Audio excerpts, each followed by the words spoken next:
Your relationship with money matters. I'm Michelle Perkins, and this is the Money and You podcast, where I will be breaking down your relationship with money, offering tough love money tips, and a money dating plan that will focus on lifting the barriers to success to help pave the way for better money practices and increased wealth. It's time to take control to live a limit-free life. It starts today. Hello, and welcome. I'm Michelle Perkins, the host of the Money and You Show, and I'm so happy that you are here today with us. We have a really special guest today. I'm very excited to bring him on. And we're going to be talking today about a little bit about kind of the new things going on in education. This may not even be that new, but it exists and a lot of people don't know it exists. And so there's so much out there, so many industries and things are being disrupted right now. And I think education is one of them. And the way people develop their careers and the education, access that they have is expanding and changing. And so I'm super excited to just talk about this because, of course, money is very much about how you make a living and how you choose to earn money. And here at Limit Free Life, we like you to choose in a limitless sort of way. And this really is going to be a conversation that helps you see some new avenues, possibly for yourself and for people you know. So with that, I want to bring in our guest today. His name is Richard Benbow, and he is the Regional Vice President West of Western Governors University, the nation's first and largest competency-based university.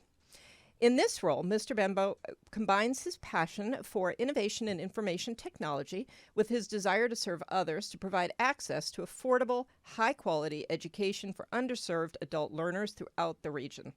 He leads a team that executes strategy and operations to optimize student success utilizing the WGU platform and developing partnership relationships which drive value for employers and students. He's a forward thinker who seeks to create strategic impact that creates public value for all stakeholders. He's known for fostering a culture of experimentation, innovation, and collaboration through the lens of putting the customer first and business performance. His distinguished career spans the public, private, and nonprofit sectors. He previously held positions including Chief Officer, Government and Community Relations at UCLA, Senior Director, External and Government Affairs, West Region, Time Warner Cable, and Senior Manager, Los Angeles Franchise Administration and Constituent Affairs Department. In the former position, he drove strategies and efforts for the advancement of UCLA through legislation, policy, regulation, and relationship building. He's identified opportunities for funding, partnerships, and engagement. In his executive position as Senior Director with Time Warner Cable, Mr. Benbow expanded the company's brand across new communities that helped open doors for social impacting partnerships. Serving as the company's lead on the digital divide, he was instrumental in implementing a number of initiatives that helped to bring broadband service to underserved communities. Under his leadership, Time Warner Cable executed delivery of broadband service to Gombers and Markham Middle Schools in Watts, California. Additionally, Richard played an integral role in establishing the California Cable Supplier Diversity Fair. This high-impact event strategically connects diverse suppliers directly to the supplier diversity representatives, buyers, and prime suppliers. The symposium included multiple programs to engage, educate, and connect diverse suppliers to important industry trends and opportunities. He has multiple degrees, an MBA degree at the University of Michigan, and a business degree, an MA in Emerging Communication Technology Policy and Strategy from the University of Southern California. Also completed a BS in Business Management and International Business from Howard University in Washington, D.C. Mr. Benbow believes in simplicity in life and work, focusing on what's important, and success reveals itself. Take care of your people, focus on the customer, and act on what's important. Welcome. Thank you so much for having me. I appreciate it. Well, I very much appreciate you being here, and what an impressive bio. I originally was trying to maybe shorten it, but it was too good, and I think I still left a few things out, so there you go. So I'd love for you to talk a little about, because we talk a lot about careers on this show, how this journey began for you and how you made the decisions to kind of end up here. And I know this is a place that you're happy to be part of. And so how did you make that happen? Well, I don't think I made anything happen. I think it was just my experience and my passion led me to WGU.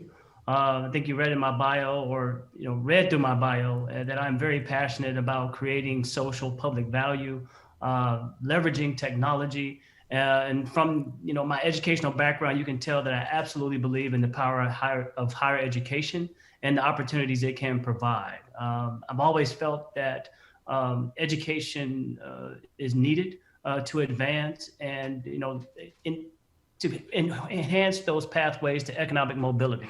And I've always looked through those occupations and see you need an MBA, or look through occupation job descriptions or postings and see that you needed a master's. But I have been very, very fortunate to arrive at this point. But again, I think it's just out of pure love of creating public value and solving problems that has led me to this destination with WGU. In my former role, I was with UCLA.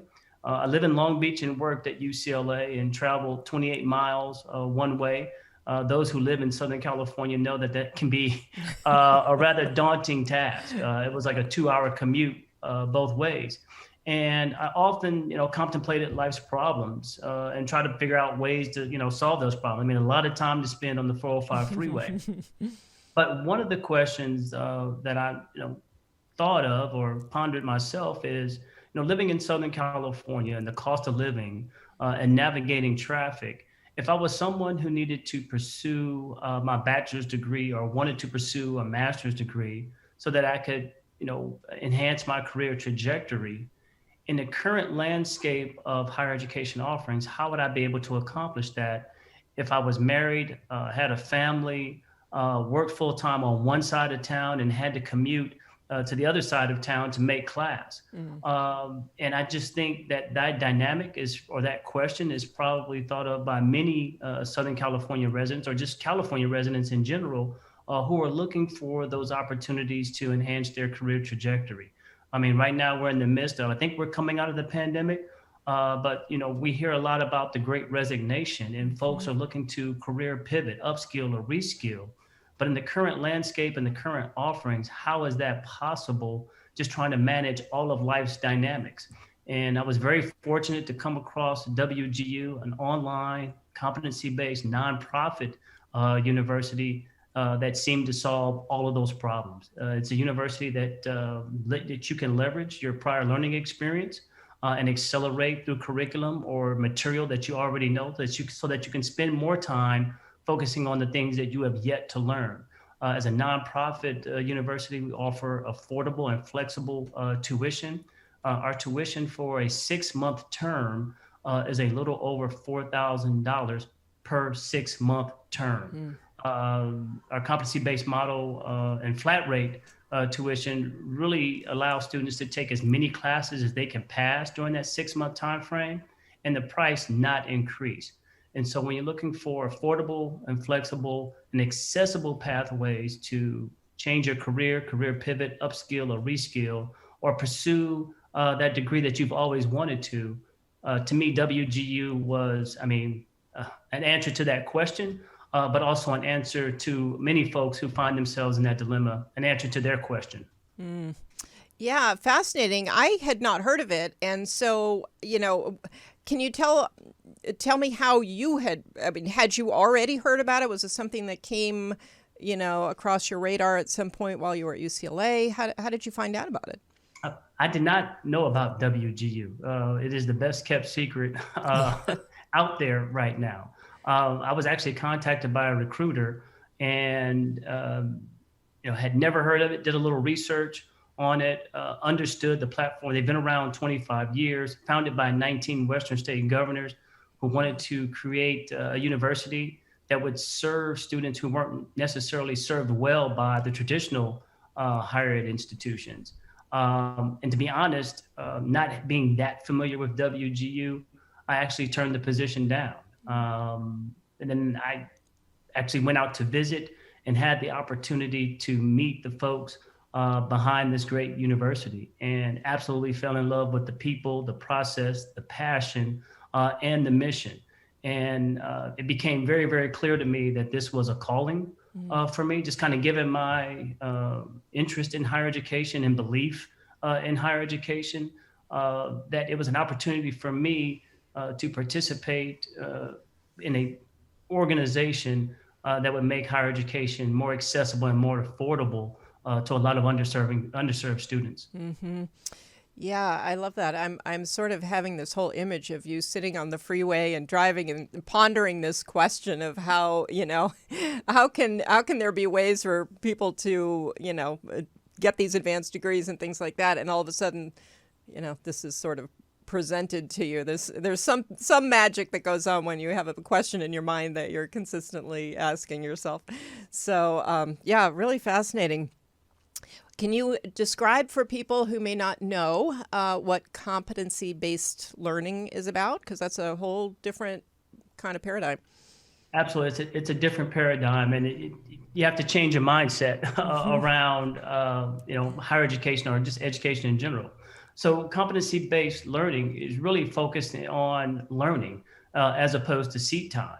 And so as you can demonstrate mastery and skills of, through the courses, you can advance through your coursework. And so our courses are broken down into skills and competencies. And again, as you demonstrate mastery of those skills and competencies, you can advance. It's not a wait till the end of the semester, take a final before you can advance. The way I would like to explain it is if there was an instructional video, in a traditional higher ed model, you would be required to maybe sit through the entire instructional video before you could advance and take the test. The competency-based model is one where that instructional video, there's a pre-assessment prior to watching that video. And you're assessed on the skills and competencies you're bringing to that course already from maybe your prior experience. And then based on that competency assessment, maybe you're able to start the video, 30 or, halfway into the video as opposed to starting from the beginning. And so again, it takes into account what you already know, what you already understand and have skills and competencies in, so that you can focus on what you have yet to learn. And that's one way I like to explain it. You can accelerate through your coursework, again, leveraging your work background and maybe even your prior educational experience. Yeah, I love that. And of course, financially, that can be a big benefit as well, I would imagine. The university has so many financial advantages, and people talk to me a lot when they're in career transition about there's always kind of that option in their head. Well, I could go back to school, especially if they want to really change what they're currently doing. But the money component is usually something that they determine they're not going to do that. This is a whole different kind of animal, really. So how can people? Is it open to who's it open to for applying? Absolutely. So again, we're a nonprofit university. We've been around 25 years. We have 4 different colleges in all high demand fields: College of Business, College of IT, Teachers College, and College of Health Professions. We have 60-degree programs, both at the bachelor's and master's levels.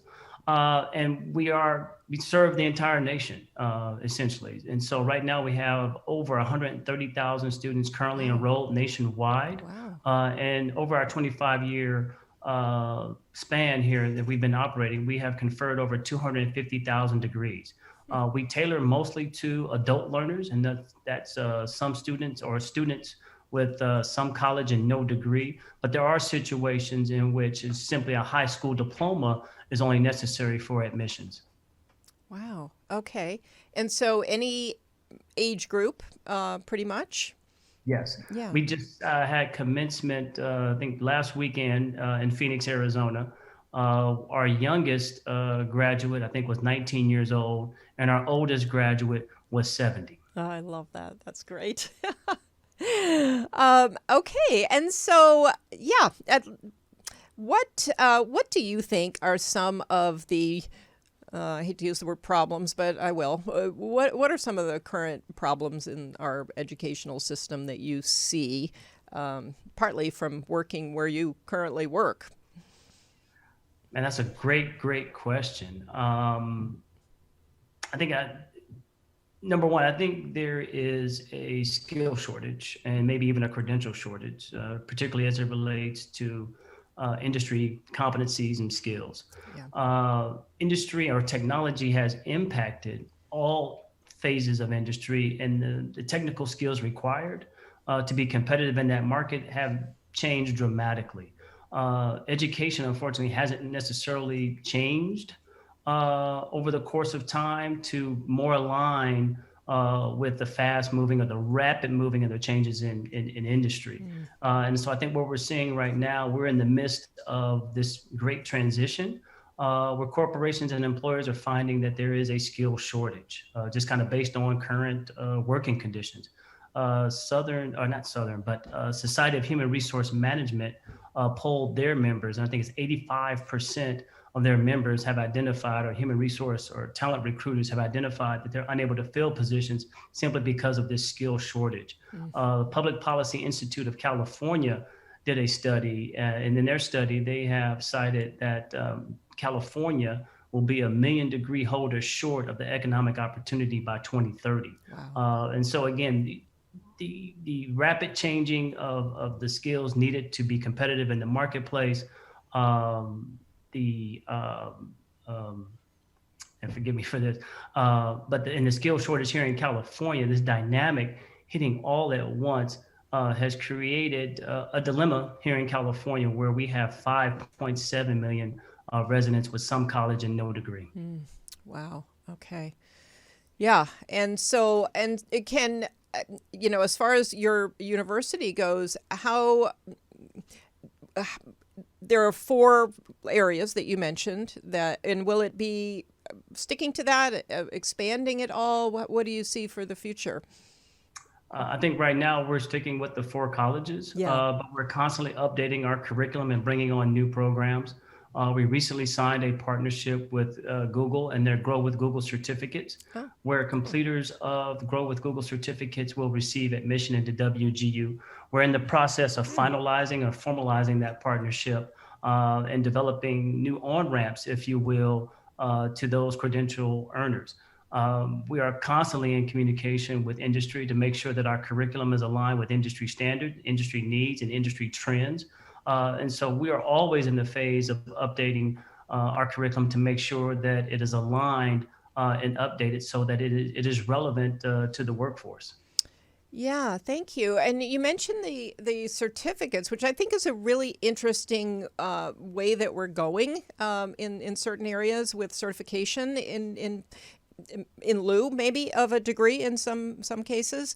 And I was speaking with somebody who is in talent development in healthcare, and I was asking her about that because they hire a lot of technical people, and basically they train them. So any STEM degree you have, they'll bring you in and they'll train you in their technology and everything else. And I was asking her about that, and she said that's something that they're just starting to do, is to look at people and bring people in who have certifications versus an actual degree. So I just find that kind of fascinating, and for a lot of reasons, partly because my own kids are going that route, sort of a personal thing. But yeah, what would you say about that in general? I just think it's kind of a fascinating new avenue that people can take. I think that's just further validation that employers want to see skills. And I guess a credential helps validate the skills that you have, because you have to pass a certain test that again demonstrates that you have the skills and competencies for that particular field. Our College of IT and even some of our other colleges are moving in this direction. In our College of IT, I think on your pathway, your journey through WGU, you earn a total of 14 stackable credentials that lead to your BA in that particular program or field. And so certifications are absolutely ways in which employers and organizations are validating the skills necessary to do a particular job. We at WGU have recognized that and have started moving in that direction with stackable credentials. We're also leading the conversation around open skills network, or a skills-based economy, where we are working with employers and other educational institutions to really break down the barriers that exist between employers and employees, in terms of qualifications, skills, and competencies needed for a particular job. We are curating all of those skills and competencies associated with specific occupations. So both the employer can see what's necessary for a specific occupation, but also the employee or the potential employee can help identify skills and occupations or skills and competencies necessary to qualify for a job. So we're creating an ecosystem in which employer and employee can better communicate the desired occupation and skills and competencies associated, and the potential employee can communicate to the employer that he absolutely has the skills and competencies associated with that specific job posting or occupation. Yeah, yeah. Okay, fascinating. What would you say to somebody who wants to develop their skills, but can't really, how do people sort of connect with the skills that they should and are likely to be, good at, the ones they should have and the ones that are a good fit for them? Is there any way to sort of think about that for people? Because it's one thing to hear develop your skills. It's another thing to actually take that and, implement that sort of direction. Because there's so many skills out there and there's so many ways you could go. So I find it fascinating how people make those choices. Do you have any comments on that? Well, I think it's that high schools are even starting to implement maybe personality tests to identify skills and interest. I think that could be one way. I think Myers-Briggs has a personality assessment where they, kind of validate, strengths, if you will. But I personally have always employed kind of like reverse engineering, if you will, where I see a desired occupation and work myself backwards to my current situation. And along the way, I identify those credentials, I identify those skills or those competencies needed. And at the end of that kind of like reverse engineering model, I have really mapped out things that I need to acquire along the way, skills that I need to attain along the way to my dream position. But I think if first and foremost, those who are thinking about doing a career pivot, those who are thinking about, even a potential, initiating their career, always start with passion. And I've always been taught that if you do something that you love, you'll never work a day in your life. And I firmly believe that. And here I am, a living example of that, where the work that I do for WGU and trying to create the public value and the social impact, it does not feel like work. And I'm having the best time of my life in my professional career. Oh, I love that. That's always music to my ears. I love hearing that from people because I think it's inspiring that even exists, for people who are unhappy in their jobs. I think that's hard for them to maybe even imagine. So it's great that you said that. And with that, I just want to tag along with that a little bit. Not every job is your dream job. And so, but the jobs you have along the way can be great foundation builders. So what did you find along your journey that really helped you maybe to get to this point? Well, I don't know if it was serendipitous that I found this opportunity or I was just really good at reinventing myself. But again, being passionate about creating public value and making an impact, that was first and foremost what I looked for in any of my positions. I think I started off, I started off as a congressional intern with Julian Dixon after my freshman year at Howard University, and being able to help constituents. That led to an opportunity with Congressman Waxman, again, helping people solve problems. And then eventually, going to the city of Los Angeles and helping lead conversations around franchise negotiations. The point there was I wanted to bridge the digital divide. What can we do from a technological standpoint to make sure that everyone had access to the latest and greatest technology, and really trying to influence the cable operators to, help solve the problems and what we saw in terms of disparate technology distribution or access. And so that has been my career, continues to be my career. And just love to find ways to make an impact and make a difference. Yeah, that's amazing. So, I mean, the original vision sounds like it kind of has been intact.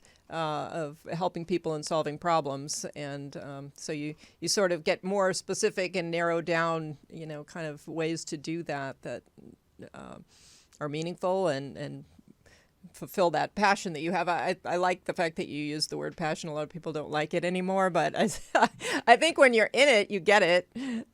Yeah, when you're actually doing something that you feel passionate about, it makes a little more sense. So if people are interested in pursuing some, program with WGU, how do they go about starting that? They can just visit wgu.edu, explore the number of colleges, or our College of Business, College of IT, College of Health Professions, or Teachers College. Look at specific degrees or programs.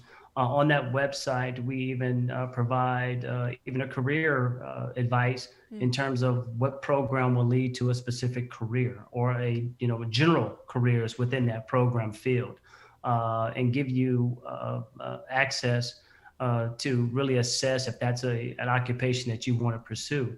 The other thing that I would point out is that just kind of given the adult learner situation here in California, where we have 5.7 million residents with some college and no degree, looking at that being a million degree holder short of the economic opportunity in 2030, we have launched our College of Business Success in the Making campaign, where we're specifically targeting LA residents who find themselves in that situation, some college and no degree, who are looking to reskill, upskill, and have more value in this new workforce coming out of this pandemic to pursue higher education. What we've discovered and highlighted in this campaign is that there is a demand in 4 specific areas here in LA. There's a demand for human resource professionals. And so this campaign is highlighting our human resource program. There is a demand for healthcare managers. And so we are featuring that program as part of this initiative, and the 18th month MBA that we are promoting, as well as general management. And so LA residents have the opportunity to apply to any one of those programs and receive, with their application, and also apply for a $5,000 scholarship. Wow. With the College of Business Success in the Making campaign. Oh, that's fantastic. Okay. And I think we have an image of that potentially, so people can see it now from the website. Okay. Well, anyway, you can go there and find it yourself. And Rick, can you give them the URL again for that? Sure. It's wgu.edu/success. Okay. Okay, great. And, you made me think of something when you were talking. Well, 2 things, actually. So does this mean if you went to community college, this could be a next step for you, or? Okay. So Absolutely. Absolutely. Some college and no degree. Yeah. Community college graduates, some who did some college years ago, unsure about pursuing higher education simply because those barriers, again, are at the forefront of their thought process or decision-making process. We want to remove all those barriers. And so, we give the opportunity for those students to control costs, control time. Students can accelerate, pursue their higher education endeavors at their own pace. And again, with the 6-month flat tuition fee, they absolutely have the opportunity to control costs. Right. Again, we want to remove those barriers from the decision-making process and give potential students an easy on-ramp to higher education. Okay. Okay, fantastic. I love that. And one other thing that you mentioned was some, career counseling things. Is there any aspect of that that's part of the program? Absolutely. We have program mentors at WGU. So the moment students enroll to the moment they graduate, they have someone there by their side, a program mentor that helps them every step of the way while they're with WGU. Then we also have our Career and Alumni Services department or unit that graduates have lifetime access to career services, and of course alumni as well. So students with WGU have an accountability partner along the way, if you will, someone there cheering them on and providing encouragement. But we also understand that the promise of higher education is really in the career. And so we have our career services unit who is on board and really doing some fantastic things to help our students find their new career or find their new job. Oh, I love that. Okay, that's fabulous. So I just want to thank you for introducing me to this and our audience, because it really is a treasure out there, and people need to know what their options are, and we get very limited in our thinking about higher education, I think, because we just don't know. And so thank you so much for enlightening us and the work you do, and it's been a pleasure hearing about it. I hope our audience will check out the website and see what the offerings are, and if it's not for you, it's probably for somebody that you know, and just a great opportunity, and of course a huge financial savings in moving forward with your education. So not that that's the only determinant, but for some people that's a huge reason why people don't continue on. So yeah, thank you so much, Rick, for being here, and I appreciate it. Thank you, Michelle, for the time, and really, really appreciate it. Enjoyed the conversation. And hell, if anybody's out there, I mean, please feel free to reach out, and I'm happy to help in any way that I can. That's wonderful. Well, you already are helping. You're helping a lot of people, so that's great, and we appreciate it. All right. Well, listeners, thank you for being here. I hope you got a lot out of this particular program. I think it's fascinating. I think definitely you should check out the WGU website, and I'm personally going to spread the word because I think it's a great option for people, and just love to see change in general, but a positive change anyway, and I love to see changes in education that create more access for more people and allow people to not think, okay, I've missed the boat, I'm too old, I'm too, past the point, because you can get education at any point in your life, and that can really help you to change your career for the better, and your whole financial situation as well. So thank you so much for being here. Look forward to seeing you Mondays at 7 o'clock, ubngo.com, and you can find us on the Limit Free Life YouTube channel and Facebook page, and every place that you can listen to podcasts, we will be there. So thank you so much. See you next week.